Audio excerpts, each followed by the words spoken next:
नमस्कार दोस्तों, उम्मीद करता हूँ आप सब लोग ठीक ठाक हो गए। इस वीडियो को बनाने में काफ़ी लेट हो गया मुझे काफ़ी।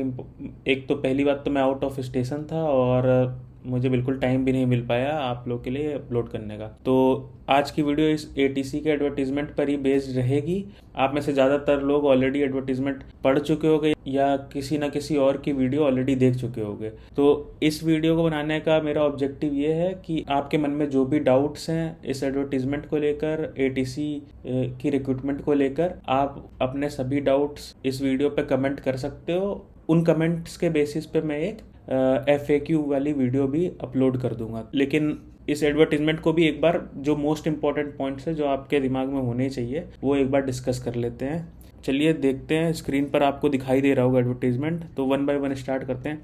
सबसे पहले जो टोटल नंबर ऑफ सीट्स निकली हैं जूनियर एग्जीक्यूटिव एटीसी की 309 निकली हैं। एजुकेशनल क्वालिफिकेशन की बात करिए तो फुल टाइम होना चाहिए, रेगुलर होना चाहिए आपका BSc या बैचलर्स डिग्री इन इंजीनियरिंग, और उसमें फिजिक्स और मैथमेटिक्स होना जरूरी है किसी न किसी एक सेमेस्टर में।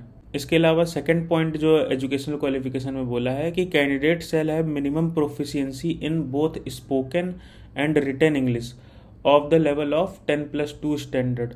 मतलब आपको इंग्लिश बोलना भी अच्छे से आना चाहिए और लिखना भी अच्छे से आना चाहिए। आपके 10th या 12th दोनों में से किसी में भी कोई एक सब्जेक्ट इंग्लिश रहा हो और वो आप पास हुए होने चाहिए। अब एक बार इम्पोर्टेंट डेट्स देख लेते हैं। अभी तो सिर्फ एडवर्टीजमेंट आया है, आप उसमें अप्लाई नहीं कर सकते। एप्लीकेशंस ओपन होंगे 25 अप्रैल 2025 को, और जो लास्ट डेट रहेगी ऑनलाइन एप्लीकेशन फिल करने की वो 24/5/2025 रहेगी। यही सबसे इंपॉर्टेंट डेट रहती है। लास्ट डेट जो होती है एप्लीकेशन फिल करने की वही कट ऑफ डेट होती है। तो ये डेट आपके मतलब इस पूरे रिक्रूटमेंट प्रोसेस में एक कट ऑफ डेट की तरह काम करेगी, एक रेफरेंस पॉइंट की तरह काम करेगी।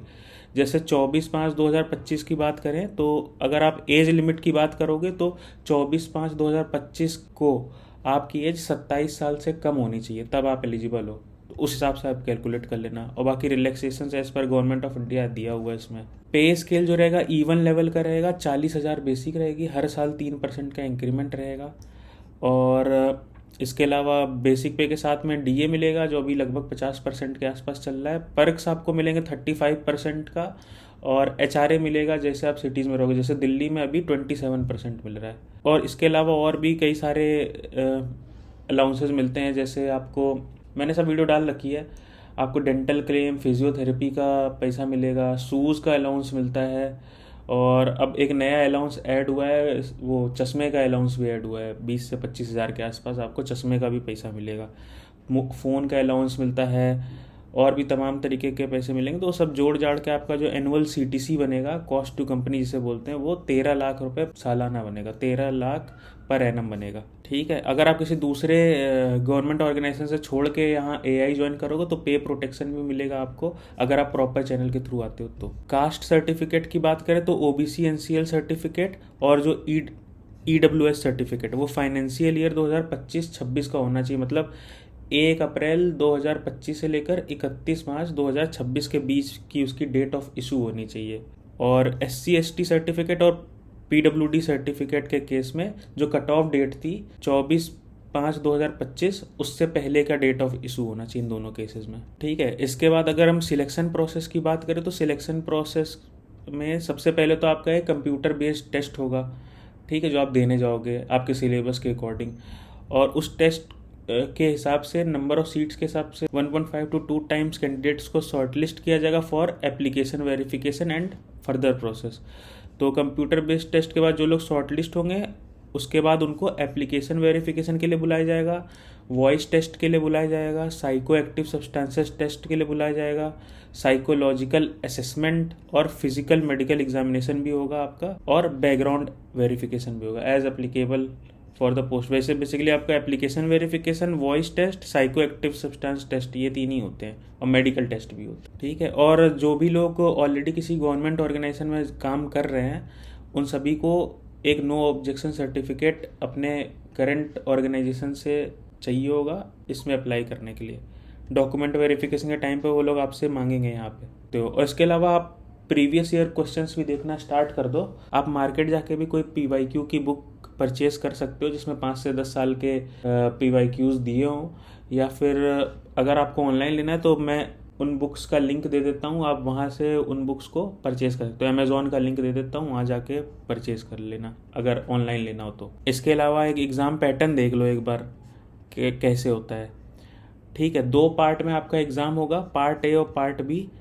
पार्ट ए में भी 60 क्वेश्चंस होंगे 60 मार्क्स के, और पार्ट बी में भी 60 क्वेश्चंस होंगे 60 मार्क्स का, मतलब टोटल 120 मार्क्स का पेपर होगा, 120 क्वेश्चंस होंगे और 120 मिनट्स का टाइम मिलेगा आपको। मीडियम क्या, हिंदी इंग्लिश दोनों रहेगी, और इसमें कोई नेगेटिव मार्किंग नहीं रहेगी। पार्ट ए में क्या क्या रहेगा, पार्ट ए में इंग्लिश लैंग्वेज आएगी 20 मार्क्स की, और रीजनिंग आएगी 15 मार्क्स की, जनरल एप्टीट्यूड आएगा 15 मार्क्स का, जीके आएगा 10 मार्क्स का। ठीक है, 50% वेटेज रहेगा इनका टोटल। तो इनकी भी जो स्टैंडर्ड बुक्स होंगी उनका भी मैं लिंक दे देता हूँ, अगर आप परचेज करना है तो परचेज कर सकते हो। फिजिक्स और मैथमेटिक्स आपकी 11th 12th क्लास की आने वाली है, एनसीईआरटी बेस्ड रहेगी। अगर आपको मार्केट में कोई एनसीईआरटी के एमसीक्यू वाली कोई किताब मिल जाती है 11th 12th की फिजिक्स और मैथमेटिक्स की, तो वो आप परचेज कर सकते हो, नहीं तो मैं इसका भी लिंक डाल के दे दूंगा। ठीक है, आप ये भी ऑनलाइन जाके खरीद सकते हो।